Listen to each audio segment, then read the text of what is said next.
New Leap Chapter 3, The Microcultural Context. Richard Morris asserts, for most of us who live in between, being required on the one hand to cast off our cultured selves in order to don the worldview and ethos of an alien culture, on the other hand to cast off the influences of the alien culture as a means of purification and identification, is more than a personal dilemma. It is always and most of all a condition of living in between. And so I think what Richard Morris is getting at here is how we blend in and kind of this division and merger around, in between, and through. He calls it living in between different cultures, how we kind of don different hats. And, to be one thing in some ways might clash with something else that we want to be. It's not really, an either or. It's a kind of both and either or. It can be very confusing. And so this concept of kind of like a microculture. I'll give you an example. I mean, this is a very simple example. You could get heavy examples. To be like a heavier example would be to be, like a gay Catholic. What does that mean, right? A man who kind of identifies as gay, but can what can he go to mass, and can he take communion? And well, not really. If he's out in the open, he wouldn't be welcome. So he's got to negotiate that sort of living in between. I belong to a couple of, I guess I would call them microcultures. Really, the term co-culture, subculture was more in vogue, and perhaps I'm a little more comfortable with those than microculture. But I'm a vegetarian, and also I was raised Jewish, right? And another kind of microculture I belong to is the sort of this hyper educated, many degree university kind of with its snootiness and all the rules and crap. I belong to that culture as well. And so, like when I merge in the macro culture, so being a vegetarian, how do I go to a fish fry? What does that even mean? I don't eat fish. What am I supposed to eat at Thanksgiving if you invite me over? I'm kind of going in between the macro culture, which is definitely meat eating, and then this kind of smaller group that I belong to, vegetarians. Um, and I'm Jewish too, and so I have my own kind of approaches to various religious holidays, and how do they cohere, how do they merge and divide from the typical. There was a time when everybody else was Christian for the most part. Now I think there's a lot of secularism. So, how do you retain the microculture and still be a part of the greater culture? All right, microcultures, big one.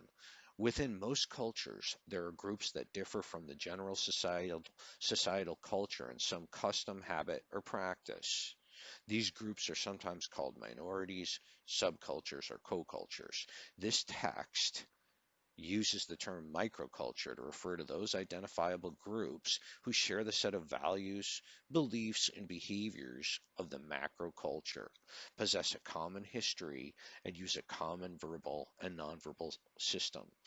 And so again, I mean, I'm using this, that's kind of Burke. When I say identification, division, people of the same microculture or general culture, they share forms, they identify, they share the language, and they share the food, and they share various outlooks on laws or norms or habits, how to eat, for example, um, and how to pray.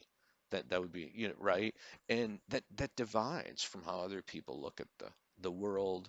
um, and I don't know. That's just a very brief introduction to this concept of, I think, subculture or co-culture or microculture. Microcultural group status. In many cultures, including the USA, microcultural group status is determined by one's membership in sex, racial, ethnic, or religious groups. And I mean, it's a kind of question: to what extent is stuff like sex or race or religion porous, where you can kind of be both Jewish and Christian, or does it have to be one or the other? Certainly, like our gender, it could be somewhat permeable. That is, like we have these ideas of what does it mean to be feminine or masculine or something like that, and uh, like people who will alter their sexuality, say they're born masculine, but they identify with female, um, like femininity. So I mean, they could take hormones or um, get a sex change operation, right? Surgical augmentation, that sort of stuff, right? Uh, and like for example, anybody can become a Christian. Uh, they can convert to Christianity. I think depending on the sect, right, there are more or less rigorous rites. So even though, you can declare you're born again Christian in your heart, if you want to like become a Catholic, I think there are certain um, steps and a kind of formal bureaucratic procedure that you have to go through. And I think um, something similar is true for somebody who wants to like become a Jew.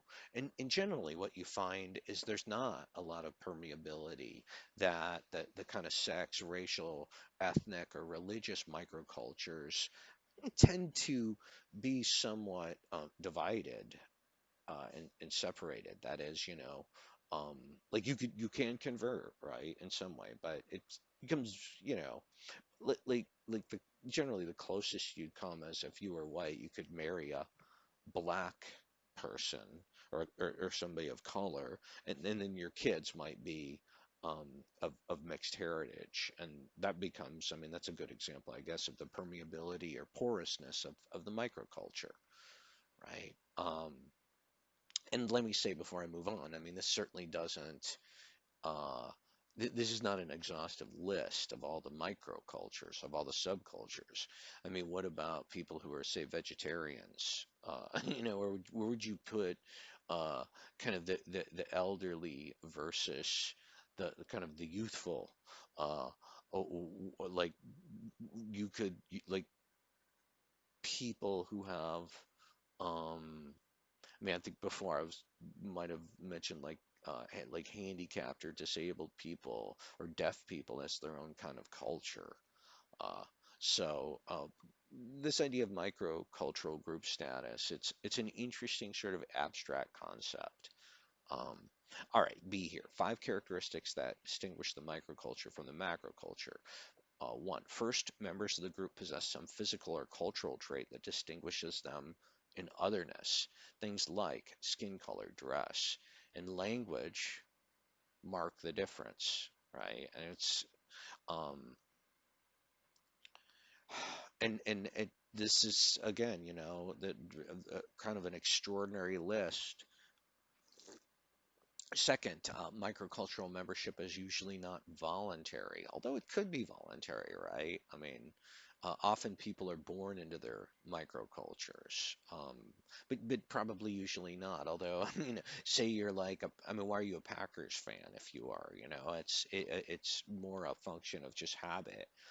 Why do you like to eat at Culver's? Or, I mean, what is it, BW or something like that, right? Buffalo Wild Wings, B Dubs. It's kind of, it's an acceptable part of being a Wisconsinite, and it's just habit. That's what I'm saying. Um, some microcultures require like learning and cultivation and development of taste or knowledge. But usually, if you're born Jewish, you're born Catholic, you're born Black, you're born Hispanic, you're born white, um, and if you're going to be a Democrat or Republican, it's probably because your parents were. All right, third, microcultural members usually practice endogamy. Exogamy is often taboo and met with ostracism. So what endogamy is sort of marrying within or like mating within the culture. That's what endogamy is. And um, And so, I mean, it generally, the idea is in a kind of a medic form that the microculture wants to endure, so it imposes upon married folk to continue the practice in their kids. And the surest way to have a kid who is kind of, part of the culture is to marry someone who is part of the culture. And so, but this isn't always the case, right? I mean, exogamy might be taboo or frowned upon, met with ostracism or, banishment or something like that. But, maybe you're a Jew and you might marry a Catholic. It happens. Maybe a black person might marry a white person. It happens all the time, right? I mean, a Mormon could marry another Mormon, and that would be endogamous. But if the Mormon married, say, someone who was an atheist, that would be exogamous, right? And that's how we have kind of cultural change and drift. Um, I mean, but generally, it's probably the practice that we stick within our own. So, right, if it's a strong part of your identity, right, if your microcultures that you belong to are a strong part of your identity, then you're going to practice endogamy and you're going to look for a mate that endorses those practices. And it kind of indeed, I mean, makes life probably much easier. So, say you're an Orthodox Jew and you keep kosher, the rule is you're going to marry another Orthodox Jew who keeps kosher, and these practices are kind of thrown into future generations with endogamy. All right, fourth, microcultural group members are aware of their subordinate status. Well, I mean, subordinate is a touchy word, and it's the word that your text uses. I would say that microcultural group members are aware of their different or divided status, right? I mean, they're separate, and there's, that you can't really pretend they're the same, but you get into a lot of trouble. I mean, when you use a word like subordinate, subordinate, I guess, is okay in a mathematical sense that a microculture is smaller in number than the macroculture, but you can't say that, you know, Jehovah's Witnesses or Jews or the Baha'i, they're not subordinate in like a free society, but they're very aware of their difference. They're aware of their difference. Fifth, groups often receive unequal treatment, and so there could be, and there often is, a kind of division or segregation and discrimination. And we don't want to minimize that. We kind of want to recognize it. And we always want to, we want to be able to question why is this the case? Is this fair? In a kind of free society, are these kind of discriminatory practices fair? And I mean, it's very dilemmatic, and it's not cut and dry as one might think. And let me give you an example. I mean, like this is a highly, I mean, this is an interesting example. The one with the gay men who wanted to be married, and they were getting married, and they wanted a super nice wedding cake, but the chef who made the wedding cake, didn't want to make the cake, right? So didn't support gay marriage, and so he's kind of, he's in business and he refuses them. So the gay couple sued the chef, I guess, in the restaurant, and they went all the way to the Supreme Court. And and when it goes all the way to the Supreme Court, I mean, it generally is divided among several lower courts. So it's I mean, is it, and so I'm not going to come out either way. And to be totally honest, I want to say, like, the Supreme Court sided against the chef and with the gay couple. I'm not positive about that. It'd be an interesting paper. But I mean, you ask yourself. I mean, do you like? if you're against gay marriage, and I guess in a free society, it's your privilege to kind of be for or against whatever you're gonna do. Uh, should you be compelled to make a cake or right if somebody um, is willing to pay for it? And I mean, and to what extent? And maybe this is, this is a reach, but that almost harkens to a sign that says, no Jews allowed or no blacks allowed or something like that. Um,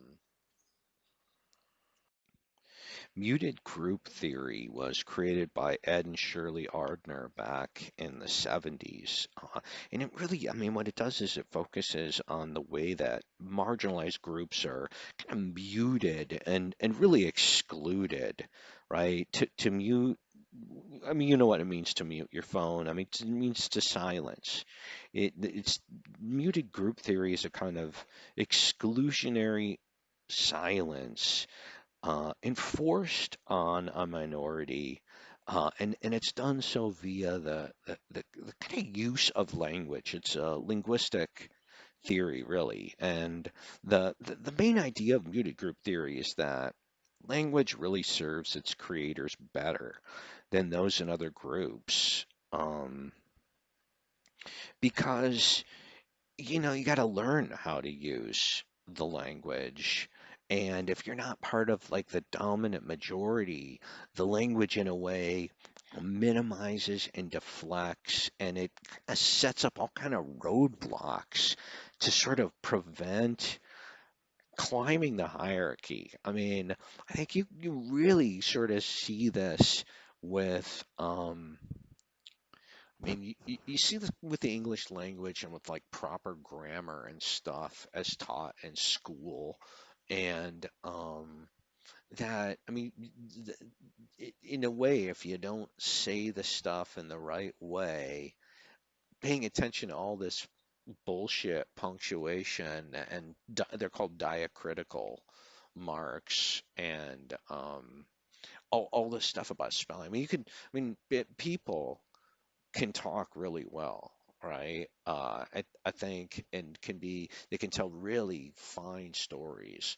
without paying any attention to grammatical appropriateness. I mean, people like Mark Twain, like these 18th and 19th century, like that was the time when they were creating the formality of discourse. And people like Mark Twain, the first dictionaries and the first, if you like go back to older spelling, you spell the word however the heck you wanted to. And the same with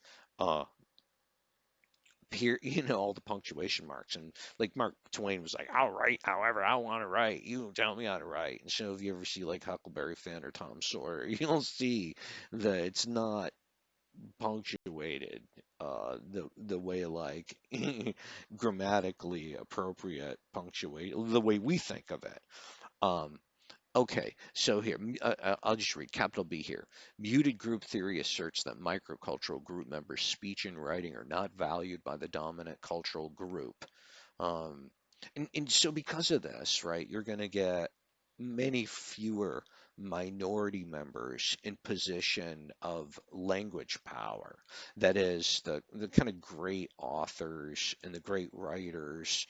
Um, tend to be part of the macro culture, and that's really what muted group theory is about. And so continuing here, microcultural groups may experience difficulty expressing themselves fluently within the dominant modes of expression, again because the language is created and made for the people who are in power, right? I mean, and if I could go back to like formal English, I mean, really, even though everybody can talk pretty well, the way to get through college and get a good job is through formal English, right? It really is. I mean, uh, so much of the steps on the ladder to success have to do with speaking the language appropriately.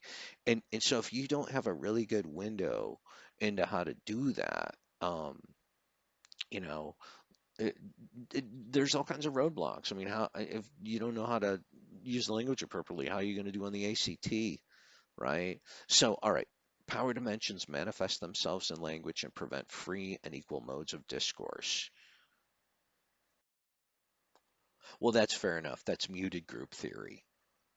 Um, and then the last part of the chapter, and this is abbreviated, has to do with larger American microcultures, the Hispanic culture, and from a racial perspective, I should say, right? Hispanic culture and Black culture, Asian culture, and then I think it's interesting to have a brief discussion about LGBTQ culture. So, Hispanic, and then big C here. Uh, Hispanic Latinos are the largest American microculture, and its 50 million members make up about 16% of the U.S. population. So, if there's like 325 million Americans, 50 million is right, a little less than a fifth. They're about 16%. So very big part of the population. Between 2000 and 2010, this population increased by 15 million, a 43% increase and four times the U.S. rate of population growth. Um, uh, Hispanic folks tend to be Catholic. Catholics tend to have a lot of kids. And so the birth rate escalated significantly in this time frame. Hispanics are more geographically concentrated than whites. So, I mean, it's a kind of interesting thing. I mean, I guess this idea of geographic concentration has to do with um, like being in a big group together. Clearly, across the American South, close to Mexico, there's going to be big concentrations of Hispanics, say in Texas or Southern California or something like that. But also in various cities, you will find concentrations of Hispanics as well in as agricultural areas. But as little C here says, Hispanics tend to live in cities, tend to be urban. Um, as of the writing of this textbook, 3 out of 5 Hispanics were born in the USA. So I think so 60% to 40%. There's I mean 40% is a very significant migratory number. Uh, Little e, 40% of Hispanics over 25 have not graduated from high school. In so this education gap is very problematic because it prevents people from getting good jobs. And this little f here is Hispanics are more likely to work in service jobs and live in poverty. Um, Hispanics privilege the family and tend toward collectivistic, cooperative communication. Very, very caring and loving microculture with kind of extended family, very, very rich communication in terms of familial get-togethers. I dated when I was in high school and college. I dated a Hispanic girl, and she's a very beautiful culture. African Americans are the second largest racial microculture in the United States, and just super rich and interesting history about Black America, how they got here, and bringing us all the way up to modern times. And kind of in a nutshell, I mean, I'll say this, and then I'll go through the points pretty quickly. The Black people arrived on the original ships with the original settlers, and they were indentured servants. They were not slaves, they were indentured servants. And an indentured servant would sell essentially their body and their labor for a set period of time, 10, 20, 30, 40 years. It was very contractual, and it was similar to slavery. It could be very torturous, and if you had like a bad master, a bad If you were the indentured servant to somebody who had control over you, you could be whipped and you could be beaten and horrible things could happen. Uh, but it would be unthinkable that the child of an indentured servant would also become a slave or an indentured servant. And so originally, the children of black indentured servants were free. And there was a brief space of time in early America where black people could be free. And then, for a variety of reasons, those laws were changed. And for a significant period of time, every black person was a slave. The entire South was kind of industrially propagated by the slavery of black people. And then, after some time, the North, they got fed up with it and passed a series of laws prohibiting slavery. And the Civil War, right, took place about what, 1860. And it wasn't until about 100 years later that Martin Luther King led the kind of passive resistant civil rights desegregation movement. And, we're what, 50, 60 years removed from that. And so what am I trying to say? We're still dealing with the reverberations and effects of the decisions our forefathers made some 400 years ago. So here, I'll go through this and I won't say too much about it. Blacks arrived in the New World with Europeans explorers as early as 1619. At that time, children born to indentured black servants were free. By the 1660s, the British colonies had passed laws which made blacks slaves for life. In 1790, 19% of the total population was black. By 1910, that number was down to 9.7%. And I think, the 1790, well before the Civil War, 1910, well after the Civil War. As you can see in little c, today about 13 to 14% of the population is black. And that's a lot of people, as many tens of millions of people, 42 million people. Blacks and Hispanics together comprise about 30% of the U.S. population. Black population growth for the last several decades has been stable, neither increasing nor decreasing significantly. We have seen, because of better education, especially because of desegregation and various laws, significant growth in income, social and political power within the black microculture. As we kind of, as everybody knows, there's a significant difference in sentencing and incarceration between black people and white people, for all kinds of reasons. And one of them certainly being that wealthy white people can afford lawyers and black people have to rely on public defenders. I mean, I could go on and on. It's not really the place to do that, but the Pew Research study here indicates that black incarceration rate is significantly higher per capita than whites, although the black rate of incarceration has dropped significantly, especially over the last 10 to 15 years. Um, I think, well, that's sufficient, I think, for. Oh, yeah. So call and response worship style in black culture is a super interesting. If this idea of being an active audience member. That is what call and response worship style is that, the preacher or even the teacher, there's this, if you go to a movie in the inner city, black people often talk to the screen. And it's so interesting. This idea that, um, you're part in the communication between a speaker or a preacher and the audience is not a passive one.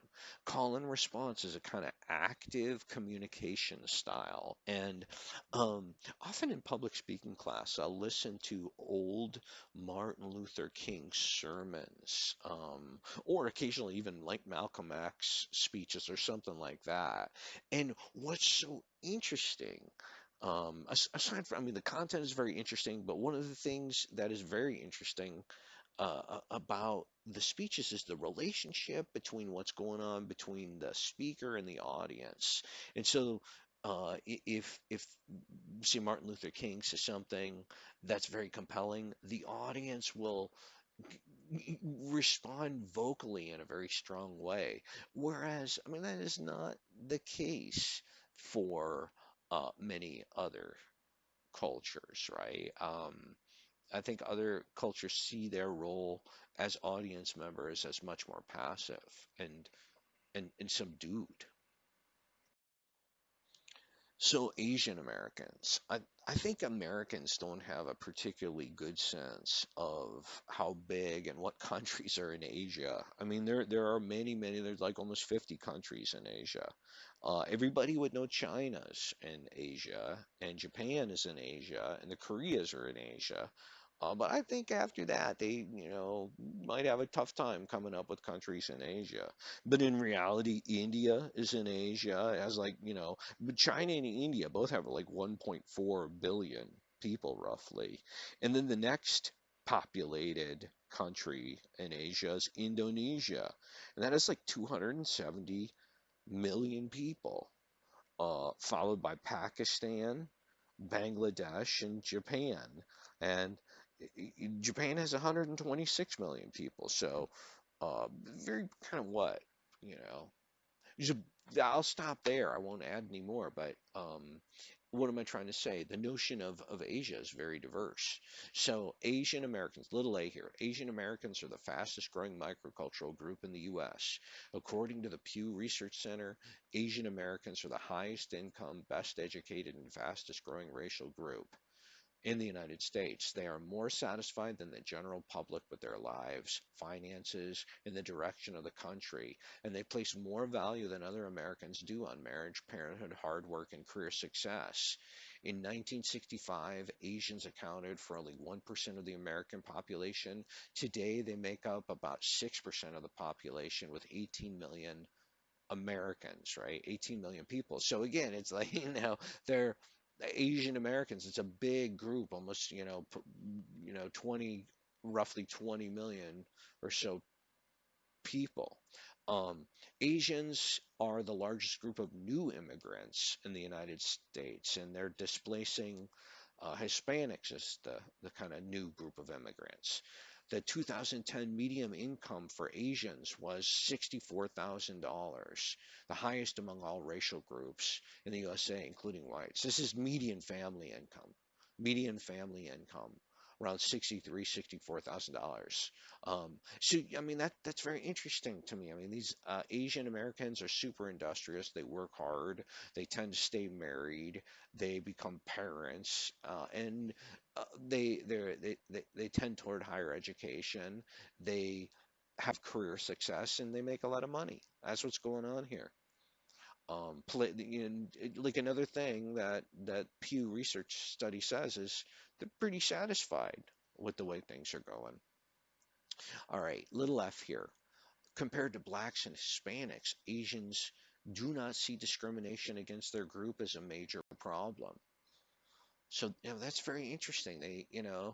They recognize that they're Asians and kind of separate from the macroculture, but they're happy and they don't see themselves as discriminated against in a negative way.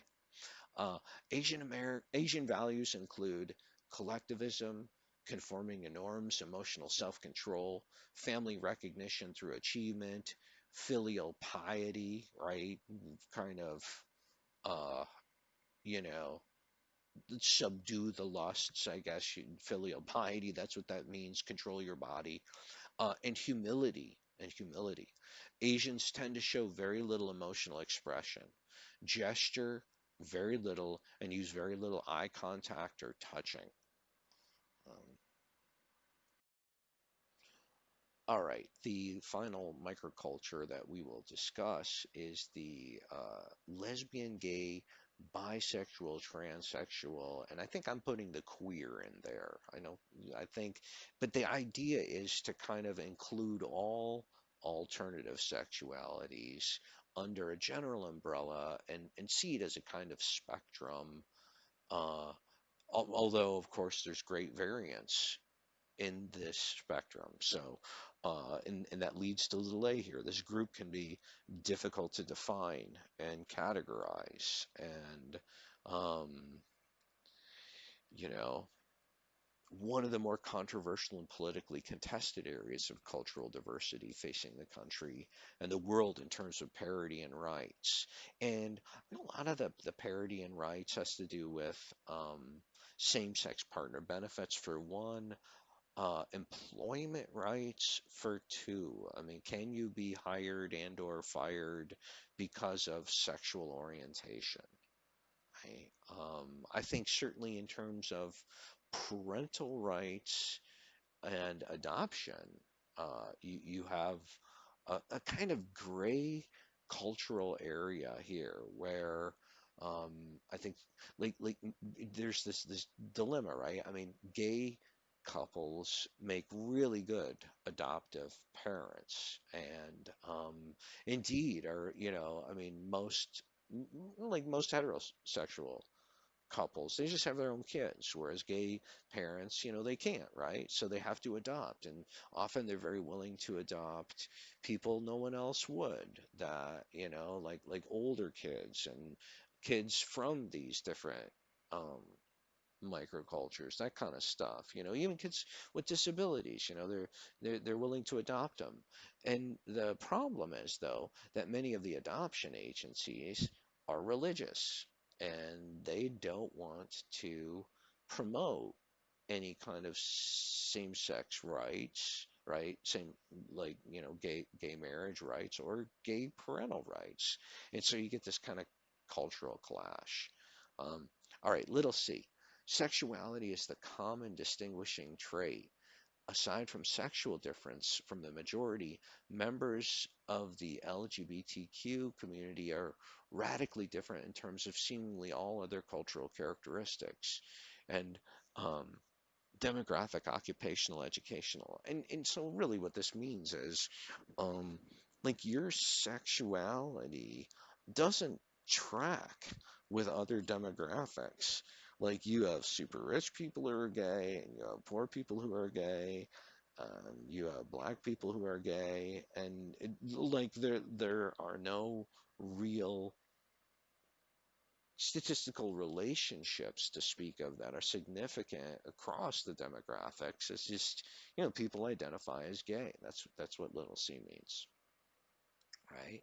All right, little d. Most would argue that LGBTQ membership is not voluntary, though some would disagree, right? And again, this is sort of nature nurture argument, and in certain aspects of identity which and maybe change over the lifespan.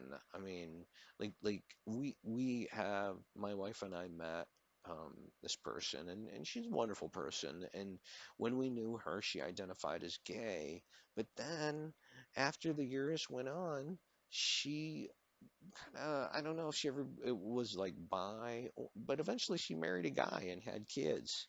So um this whole idea of agency and choice is maybe it's a black hole. We can't really get into it because we'll never get out of it.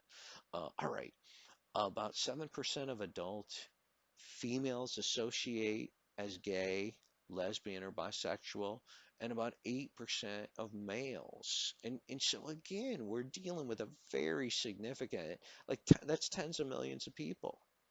That's tens of millions of people. That's like 7% of a population of over 300 million people. That's a lot of people are gay. So like some people want to like ungay the world, right? Of kind of typically religious fundamentalism would want to kind of say it's a sin and it's bad or something like that. But the reality is, with such a large portion of the population is gay, that becomes really impossible. And I learned that when I was like in New York. I stayed in Chelsea, which is the gay district in New York, and there was a gay pride parade, and there were literally like hundreds of thousands of people celebrating their gayness. And it sort of taught me that this is never really going to go away, and anybody who thinks it is just pretending. Um, all right, little f here. The LGBTQ community is aware of its subordinate status. In 29 states, it is legal to discriminate based on sexual orientation. And so, I mean, what does this say? It says this is a very contested area. And I mean, we have disparaging terms that we could call people and of this particular microculture. And so what does that mean? It means there's a kind of awareness that at least some people, I mean, I would say like what in response, young people are more accepting of LGBTQ rights than uh, their elders, and there have been significant changes and indeed like strides in parity and equality in the LGBTQ microculture.